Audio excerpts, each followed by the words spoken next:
ಅಣ್ಣ ನಿಮ್ಮದು ಊರು ಮತ್ತು ನೀವು ಎಲ್ಲಿರೋದು ಅದನ್ನ ಹೇಳಿ. ನಾವು ಸೋಲ್ದನಹಳ್ಳಿ, ಅಣ್ಣ ಸೋಲದೇವನಹಳ್ಳಿ, ಕಸ್ಬಾ ಹೋಬಳಿ, ನೆನ್ಮಂಗಲ ತಾಲೂಕು, ಬೆಂಗಳೂರು ಗ್ರಾಮಾಂತರ. ಆ, ಇವೆಲ್ಲ ನಿಮ್ಮದೇನಾ ಅಣ್ಣ ಹಳ್ಳಿಕಾರ ಹಸುಗಳು? ಇವೆಲ್ಲ ನಮ್ಮವೇ. ಮನೆಗೆ ಹುಟ್ಟಿದವು. ಹಾಂ ಮನೆಗೆ ಒಂದು ಹಸು ಇತ್ತು. ಹಸುಲಿ ತಳಿ ಆಗಿರೋದು. ನಮ್ಮ ಮನೆಗೆ ಹುಟ್ಟಿ ನಮ್ಮ ಮನೆಗೆ ಬೆಳೆದಿರೋದು ಇದು. ಹಾಂ ಅಣ್ಣ. ಆ, ಇದು ವಯಸ್ಸಾಗಿ ಒಂದು 4 ವರ್ಷ. 4 ವರ್ಷ. 4 ವರ್ಷಕ್ಕೆ 4 ವರ್ಷ ಒಂದು ವರ್ಷ ಇದ್ದಂಗೆ ಒಂದೂವರೆ ವರ್ಷಕ್ಕೆ ಫಲ. ಹಾಂ ಅಣ್ಣ. ಒಂದೂವರೆ ವರ್ಷಕ್ಕೆ ಫಲ ಆಯ್ತಾ, ಒಂದು ಓರ್ಗರ ಕೊಡ್ತಾ. ಓರ್ಗರ ಕೊಟ್ಟ ಮೇಲೆ ಇದು ಈ ಮಟ್ಟಕ್ಕೆ ಈಗ 4 ಕಲ್ಲಲ್ಲಿ ಐತೆ. ಇದು ಹಳ್ಳಿಕಾರ ಅಂತ ನೀವು ಹೆಂಗೆ ಕಂಡು ಹಿಡಿತೀರಾ? ಹಳ್ಳಿ ಕಾರು ಅಂದರೆ ಇದಕ್ಕೆ 2 ಬಣ್ಣ ಇರ್ತದೆ ಕಣ್ಣಿನ ಮೇಲೆ. ತೋರಿಸಿ ಅಣ್ಣ, ಹಂಗೆ ಒಂದು ತೋರಿಸಿ. ನಾಮ ಇರ್ತದೆ. ಹಾಂ ಕಂಬುಗಳು ಸಣ್ಣಗಿರುತ್ತೆ. ಹಾಂ ಬಾಲ ಹಾಂ ಉದ್ದ ಬೀಸಲ್ಲಿರುತ್ತೆ. ಕಾಲು ಕಂಬ ಒಂಥರ ದಪ್ಪ ಬರಲ್ಲ ಅವಕ್ಕೆ. ಕೋಲ್ಗೆ ಚೆನ್ನಾಗಿರುತ್ತೆ. ಸಾಕಕ್ಕೆ ಹಳ್ಳಿ ಕಾರು ಅಂತ ಅದಕ್ಕೆ. ಇದ್ರದ್ದು ವಯಸ್ಸೆಲ್ಲ ಹೆಂಗೆ ಕಂಡು ಹಿಡಿತೀರಾ? ವಯಸ್ಸೆಲ್ಲ ಅಂದರೆ ಅದು ಹುಟ್ಟಿದಾಗಿಂದನೂ ನಾವು ಬರ್ಕೊಂಡಿರ್ತೀವಿ. ಆ ಹುಟ್ಟುವಕ್ಕೆ ಅದ್ರ ವಯಸ್ಸಿಗೆ ಫಲ ಕೊಡಿಸ್ತೀವಿ. ಫಲ ಕೊಡಿಸ್ಮೇಲೆ ಅದು ಈಟಿಗೆ ಬಂದಾಗ ಫಲ ಕೊಡಿಸ್ತೀವಿ. ಆ ಟೈಮ್ಗೆ ಈಟಿಗೆ ನಿಂತ್ಕೊಂಡ್ಮೇಲೆ ಅದು ಕರು ಕೊಡುತ್ತೆ. ಆ ಟೈಮಲ್ಲಿ ನಾವು ಮೇಂಟೈನ್ ಮಾಡ್ತೀವಿ. ಇದು ಅಲ್ಲಲ್ಲಿ ಇದ್ರದ್ದು ವಯಸ್ಸೆಲ್ಲ ಚೆಕ್ ಮಾಡ್ತಾರಂತಲ್ಲ, ಅದು ಹಂಗೆ ಇದು ಇಷ್ಟಲ್ಲೂ ಇದಾಗೆ ತೋರಿಸ್ತೀರಾ? 4 ಕಲ್ಲು ಆಗಿ. ತೋರಿಸಿ ಅಣ್ಣ ಹಂಗೆ. ಇದು ಎಷ್ಟನೇ 4 ಕಲ್ಲು. ಇಲ್ಲಿ ಹಲ್ಲನ್ನು ಯಾಕೆ ತೋರಿಸ್ತಿದ್ದೀವಿ ಅಂದರೆ, ನಮ್ಗಾದ್ರೆ ಮನುಷ್ಯಗಳಿಗೆಲ್ಲ ಡೇಟ್ ಆಫ್ ಬರ್ತ್ ಇರ್ತದೆ, ಹುಟ್ಟಿದ ದಿನಾಂಕ ಇರುತ್ತೆ ಅವಾಗ್ಲಿಂದ. ಆದರೆ ಹಸುಗಳಿಗೆಲ್ಲ ಏನಂದರೆ ಹಿಂದಿನ ಕಾಲದಲ್ಲಿ ಯಾವ ದಿನ ಹುಡ್ತು ಅಂತ ಅವ್ರಿಗೆ ನೆನ್ಪಿಟ್ಕೊತಿರ್ಲಿಲ್ಲ. ವಯಸ್ಸಾದವರು ಅಂದರೆ ಹಿರಿಯರೆಲ್ಲ ಏನು ಮಾಡ್ತಿದ್ರು ಅಂದರೆ ಅವ್ರ ಜನ್ಮ ದಿನಾಂಕನೇ ನೆನಪಿರ್ತಿರ್ಲಿಲ್ಲ. ಅದಕ್ಕೆ ಹಸುಗಳಿಗೂ ಕೂಡ ಅವ್ರು ನೆನ್ಪಿಟ್ಕೊಳಕ್ ಆಗ್ತಿರ್ಲಿಲ್ಲ. ಅದಕ್ಕೋಸ್ಕರ ಅವರು ಅಲ್ಲಿ ನೋಡಿ ಅದ್ರದ್ದು ವಯಸ್ಸು ಎಷ್ಟು ಅಂತ ಮಾಡ್ತಿದ್ರು. ಅದೇ ಅಂದಾಜ್ಮೇಲೆ ಹೇಳ್ತಾರೆ. ಅದನ್ನೇ ಮುಂದುವರ್ಸ್ಕೊಂಡ್ ಬಂದಿರೋದು. ಈ ತರ ಹಲ್ಗಳು ನೋಡಿ ಇದ್ರ ವಯಸ್ಸನ್ನ ಹೇಳೋದು. ಆ ವಯಸ್ಸು ಇಷ್ಟ ಆಗದೆ ಅಂತ ಅವ್ರಿಗೆ ಪರ್ಫೆಕ್ಟ್ ಸುಮ್ಮನೆ ಒಂದು ಅವರೇಜ್ ಮೇಲೆ ಇಟ್ಕೊಂತಾರೆ. ನಿಮ್ಮ ಹಸಿನ ಬಗ್ಗೆ ಹೇಳಿ ಅಣ್ಣ. ಇದು ಎಲ್ಲಿ ಹುಟ್ಟು? ನಮ್ದು ಸೊ ಇಲ್ಲೇ ಮನೆಗೆ ಹುಟ್ಟಿದ್ದು. ಒಂದು ನಾಟಿ ಹಸಿನಲ್ಲಿ ಹುಟ್ಟಿದ್ದು ನಾವು. ಇದನ್ನು ಹಾಗೆ ಇದು 4ನೇ ಸೋಲು. ಫಸ್ಟ್ನೇ ಸೋಲು ಒಂದು ಓರ್ಗರ ಕೊಟ್ಟಿದೆ.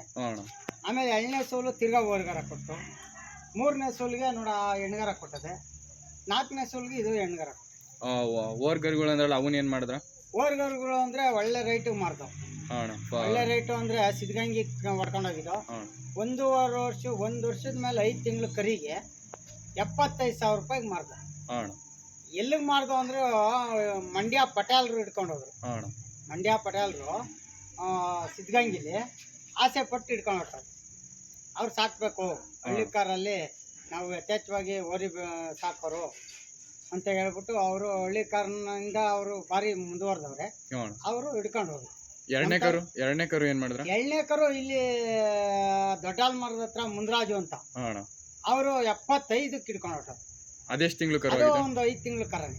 ಒಂದು 5-6 ತಿಂಗಳು ಕರ. 6 ತಿಂಗಳಿಗೆ ಅಷ್ಟು ಹತ್ರ ಬೆಳೆದಿತ್ತು. ಒಳ್ಳೆ ಕರ ಕೊಟ್ಟಿತ್ತು, ಚೆನ್ನಾಗಿ ಬೆಳೆದಿತ್ತು, ಚೆನ್ನಾಗಿ ಸಾಕಿದ್ದು. ಅದರಿಂದ ಅದು ಮೇಲೋಯ್ತು. ಇವುಗಳಿಗೆಲ್ಲ ಆಹಾರ ಏನ್ ಕೊಡ್ತೀರಾ? ಆಹಾರ ಅಂದ್ರೆ ಮೇಯ್ಕೊಂಬರ್ತವೆ ಕಾಡಲ್ಲಿ. ಆಮೇಲೆ ಬಂದಾಗ ಒಂಚೂರು ಬೂಸ, ಸ್ವಲ್ಪ ನೀರು ಇಕ್ತೀವಿ. ನಮ್ಗೆ ಹೆಂಗೆ ಸ್ನಾಕ್ಸ್ ತಗೊಂತೀವೋ ಅದಕ್ಕೆ ಇದಕ್ಕೆ ಸ್ವಲ್ಪ ಬೂಸ, ಸ್ವಲ್ಪ ಹುಲ್ಲು ಹಾಕ್ತೀವಿ ಅಷ್ಟೇ. ನೀರು ಕುಡಿಸ್ತೀವಿ ಅಷ್ಟೇ. ಇವಾಗ ನಿಮ್ಮ ಹತ್ರ ಒಟ್ಟು ಎಷ್ಟು ಹಸುಗಳಿದೆ ಅಣ್ಣ?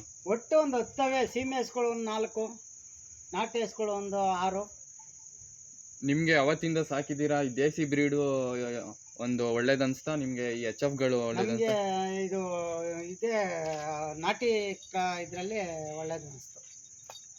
ಯಾಕೆಂದ್ರೆ ಮಾರಾಟಕ್ಕೆ ಚೆನ್ನಾಗಿರ್ತದೆ, ಒಳ್ಳೆ ದುಡ್ಡು ಬರ್ತದೆ, ಆರೋಗ್ಯನು ಕಾಪಾಡ್ಕೊಂತ. ಇದರಲ್ಲಿ ವೀಕ್ಷಕರೇ, ಇದರಲ್ಲಿ ದುಡ್ಡು ಅನ್ನೋದಕ್ಕಿಂತ ಆರೋಗ್ಯ ಇಂಪಾರ್ಟೆಂಟು.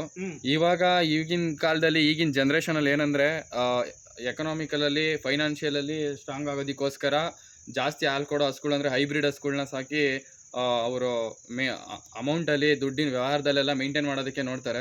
ಆದರೆ ಈ ದೇಸಿ ಹಸುಗಳನ್ನೇನಾದರೂ ನಾವು ಸಾಕಿದ್ರೆ, ಈ ದೇಸಿ ಹಸು ಬ್ರೀಡಲ್ಲಿ ಹಳ್ಳಿ ಕಾರು ಒಂದು ನಮ್ಮ ಕರ್ನಾಟಕದ ಹಸು ಅಂತ ಹೇಳ್ಬೋದು. ಈ ಹಳ್ಳಿ ಕಾರಲ್ಲಿ ಏನಂದರೆ ನಾವು ದುಡ್ಡು ಮಾಡೋದಕ್ಕಿಂತ ಇದರಲ್ಲಿ ಎಷ್ಟು ಜಾಸ್ತಿ ಆರೋಗ್ಯ ಬರುತ್ತೆ ನಮ್ಗೆ. ಇದರಲ್ಲಿ ಆರೋಗ್ಯ ಮೇಂಟೈನ್ ಆಗುತ್ತೆ. ಇದರಲ್ಲಿ ಆರೋಗ್ಯಕ್ಕಿಂತ ಮುಂದಾಗಿ ಇದರದ್ದು ಸಗಣಿ, ಒಂದು ಗಂಜು ಯಥೇಚ್ಛವಾಗಿ ಅದು ಬಳಸ್ತಾರೆ ಜನ. ಆದ್ರೂ ಹಳ್ಳಿ ಕಾರ್ನ ಇನ್ನ ಬೇಡಿಕೆ ಜಾಸ್ತಿ ಮಾಡ್ತಾರೆ ಜನ. ರೈತರು ಇದರಿಂದ ಲಾಭ ಜಾಸ್ತಿ ಇರ್ತದೆ. ಒಂದು ಓರ್ಗರ ಕೊಟ್ರೆ 75,000 1,00,000 ಅಂದರೆ ಅದಕ್ಕೆ ಇದಿರ್ತದೆ. ಅದು ಸೀಮೆ ಹಸಿಂದು ಡಾಕ್ಟ್ರಿಗೆ ಇಕ್ಬೇಕು, ಅದಕ್ಕೆ ಆಹಾರ ಜಾಸ್ತಿ ಕೇಳ್ತದೆ. ಆಹಾರ ಕೊಟ್ಟು ಅದ್ರದ್ದು ಉಳಿತಾಯ ಏನೂ ಇಲ್ಲ, ಸಗಣಿ ಗೊಬ್ಬರ ಅಷ್ಟೇ ಅದ್ರದ್ದು. ಆರೋಗ್ಯ ಕೆಡತ್ತೆ ಅದು. ಇದು ಆರೋಗ್ಯ ಕೆಡಲ್ಲ, ಆರೋಗ್ಯವಾಗಿರುತ್ತೆ.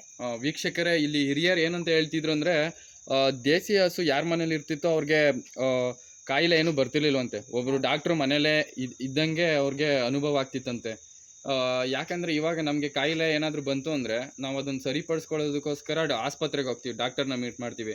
ಆದರೆ ಈ ಒಂದು ದೇಸಿ ಬ್ರೀಡು, ಅದರಲ್ಲಿ ಹಳ್ಳಿಕಾರು, ಈ ಒಂದು ಹಸುವಿನ ಒಂದು ವಿಶೇಷ ಗುಣ ಏನಂದರೆ, ಕಾಯಿಲೆ ಬರೋದಕ್ಕಿಂತ ಮುಂಚಿತವಾಗಿಯೇ ಅವನ್ನ ನಮಗೆ ಗೊತ್ತಾಗದೇ ಇರೋ ಥರ ಒಂಥರ ಕ್ಲಿಯರ್ ಮಾಡೋ ಒಂದು ಗುಣ, ಒಂದು ಶಕ್ತಿ ಈ ಹಳ್ಳಿಕಾರ್ ಹಸುವಿನಲ್ಲಿ ಇರ್ತದಂತೆ. ಅದಕ್ಕೆ ಈ ಹಿರಿಯರು ಏನು ಹೇಳ್ತಿದ್ರು ಅಂದರೆ, ನಾವು ಹಳ್ಳಿಕಾರ್ ದೇಸಿ ಹಸುಗಳನ್ನ ಏನಾದರೂ ಮನೇಲಿ ಸಾಕಿದ್ರೆ ಆಸ್ಪತ್ರೆಗೆ ಹೋಗೋ ಅವಶ್ಯಕತೆ ಇಲ್ಲ.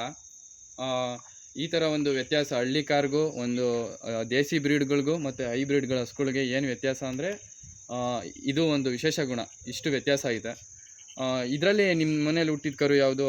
ಮನೆಗೆ ಹುಟ್ಟಿದ ಕರು ನೋಡಿ, ಇದು ಅದ್ರ ಜೊತೆಗೆ 30,000 ಕೊಟ್ಟು ಅದು ತಂದಿರೋದು. ಎರಡೂ ಜೊತೆ ಮಾಡಿದ್ದೀರಾ? ಎರಡು ಜೊತೆ ಮಾಡಿದ್ದೀವಿ. ಇದನ್ನ ಹಾಲು ಅಲ್ಲದೆ ಮತ್ತೆ ಇದಕ್ಕೆ ಗೊಬ್ಬರ ಅಲ್ಲದೆ ಮತ್ತೆ ಈ ಹೊಲ ಎಲ್ಲ ಉಳೋದಕ್ಕೆ ಯಾವ ಥರ ಇದನ್ನೆಲ್ಲ ಹೆಂಗೆ ಇದು ಮಾಡ್ತೀರಾ? ಹೊಲ ಮಾಮೂಲಿ ಎರಡು ಅವು ಜೊತೆಲೇನೆ ಹೊಲ ಉಳ್ತೀವಿ. ಅದು ಜೊತೆ ಮಾಡಿ ಹೊಲ ಉಳ್ತೀವಿ, ಚೆನ್ನಾಗಿ ಹೋಗುತ್ತೆ. ಒಂದು ದಿನದಲ್ಲಿ ಎಷ್ಟು ಅವರ್ವರೆಗೂ ಕೆಲಸ ಮಾಡ್ತೀರಾ ಹೊಲದಲ್ಲಿ? 4 ಅವರ್ ಹೊಡಿತೀವಿ, ಆಮೇಲೆ ಕಟ್ತೀವಿ.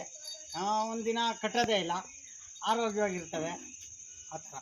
ವೀಕ್ಷಕರೇ, ಇಲ್ಲಿ ನಾವು ದೇಸಿ ಬ್ರೀಡಲ್ಲಿ ಏನು ಗಮನಿಸ್ಬೇಕಂದ್ರೆ, ಬೆಳಗ್ಗೆಯಿಂದ ಸಂಜೆವರೆಗೂ ಕೆಲಸ ಮಾಡಿದ್ರು ಇವುಗಳ ಶಕ್ತಿಲಿ ಒಂಚೂರು ಕಮ್ಮಿ ಆಗಲ್ಲ. ಯಾಕಂದರೆ ಇವು ಸ್ನಾಯುಗಳು ತುಂಬ ಬಲಿಷ್ಠವಾಗಿರ್ತವೆ, ನೈಸರ್ಗಿಕವಾಗಿ ಬೆಳೆದಿರ್ತವೆ. ಅಷ್ಟೇ ನೈಸರ್ಗಿಕವಾಗಿ ಆಹಾರ ತಿಂದು ಬೆಳೆದಿರೋದ್ರಿಂದ ಇವು ಸ್ನಾಯುಗಳು ಬಲಿಷ್ಠವಾಗಿರೋದ್ರಿಂದ ಬೇಗ ಸುಸ್ತಾಗಲ್ಲ. ಒಂದು ದಿನ ಫುಲ್ಲು ಕೆಲಸ ಮಾಡಿದ್ರು ಒಂಥರ ಆಯಾಸನೇ ಇಲ್ಲದೆ ಮುಖದಲ್ಲಿ ತೋರಿಸೋದಿಲ್ಲ. ಕೆಲಸದ ಟೈಮ್ ಮುಗಿತಾ ಇದ್ದಾಗೂ ಇದು ಬೆಳಗ್ಗೆ ಹೆಂಗಿತ್ತೋ ಮುಖದಲ್ಲಿ ಒಂದು ಕಳೆ ಅದೇ ತರ ಕೊನೆವರೆಗೂ ಇರ್ತದೆ. ಇದು ಒಪ್ಕೊಂತೀರಾ ನಾನು ಹೇಳಿದೀಗ ನಿಜನ? ಅದೇ ತರ ಕೆಲಸ ಮಾಡ್ತಾವ? ಈ ರೀತಿಯಾಗಿ ಹಳ್ಳಿಕಾರ್ಗಳು ರೈತರಿಗೆ ಈ ತರ ಹೆಲ್ಪ್ ಆಗ್ತಿದೆ. ಅವ್ರು ನಿಮ್ಮ ಮಗ ಅವನ್ಗೆ ಇಲ್ಲಿ ಹಳ್ಳಿಕಾರ್ ಬಗ್ಗೆ ಯಾವ ತರ ಪ್ರೀತಿ, ಯಾವ ತರ ನೋಡ್ಕೊಂತಾನೆ? ಹಳ್ಳಿಕಾರ್ ಬಗ್ಗೆ ಅಂದ್ರೆ, ಒಂದು ಕರು ಕೊಟ್ರೆ ಅದಕ್ಕೇನಾದ್ರೂ ತಿಂಡಿ ಕೊಡ್ಸೋದು, ಹಾಲು ಕೊಡ್ಸೋದು, ಸ್ವಲ್ಪ ನಿಗಾ ಮಾಡೋದು, ಒಂಚೂರು ಮೇವು ಕೊಡೋದು, ಒಂದು ಕರು ಚೆನ್ನಾಗಿ ಬೆಳೆಸೋದು, ಆ ಥರ ಅವನ ಮೈಂಡು. ಇವನ್ನೆಲ್ಲ ನೋಡ್ಕೊಂತ ಇರೋದು ಎಲ್ಲ ಮೈಂಡು ಅವನೇ ನೋಡ್ಕೊಳೋದು. ಸ್ಕೂಲ್ಗೆ ಹೋಗ್ತಾನೆ, ಸ್ಕೂಲಿಂದ ಬಂದು ಅವಕ್ಕೆ ಏನು ಕೊಡಬೇಕು, ಅವಕ್ಕೆ ಹುಲ್ಲ ಏನು ಕೊಡಬೇಕು, ಅದಕ್ಕೆ ಆಹಾರ ಏನು ಕೊಡಬೇಕು, ಸ್ವಲ್ಪ ಏನು ಹಾಲು ಕುಡಿಸ್ಬೇಕಾ, ನಿಗಾ ಮಾಡಬೇಕು ಅಂದರೆ ಅವನೇ. ಇವಾಗ ನಮ್ಮಂಥವ್ರು ಇಲ್ಲ ನಿಮ್ಮ ಮಗನಂಥವ್ರು ಏಜ್ ಅವರು ಈ ಥರ ಹಳ್ಳಿಕಾರನ್ನ ಸಾಕಬೇಕು ಅಂದರೆ ನೀವು ಅವ್ರಿಗೆ ಏನು ಹೇಳಕ್ಕೆ ಇಷ್ಟಪಡ್ತೀರಾ? ಒಳ್ಳೆ ಬೆಲೆ ಐತೆ, ಒಳ್ಳೆ ಇದೈತೆ, ಲಾಭ ಐತೆ, ಒಳ್ಳೆ ಕುಡಿಯೋಕ್ಕೆ ಹಾಲು ಶಕ್ತಿ ಜಾಸ್ತಿ ಇರುತ್ತೆ. ಸೀಮೆ ಹಸಿಗಿಂತ ಹಳ್ಳಿಕಾರ್ ಸಾಕಿ ಅಂತ ನಾವು ಪರ್ಚೇಸ್ ಮಾಡ್ತೀವಿ. ಸರಿ ಅಣ್ಣ, ನಿಮ್ಮ ಹಸುಗಳ ಮಾಹಿತಿನೆಲ್ಲ ನಾವು ಇದರಲ್ಲಿ ರೆಕಾರ್ಡ್ ಮಾಡಿದ್ದೀವಿ. ಇಷ್ಟು ಹೇಳೋದಕ್ಕೆ ಥ್ಯಾಂಕ್ ಯು ವೆರಿ ಮಚ್.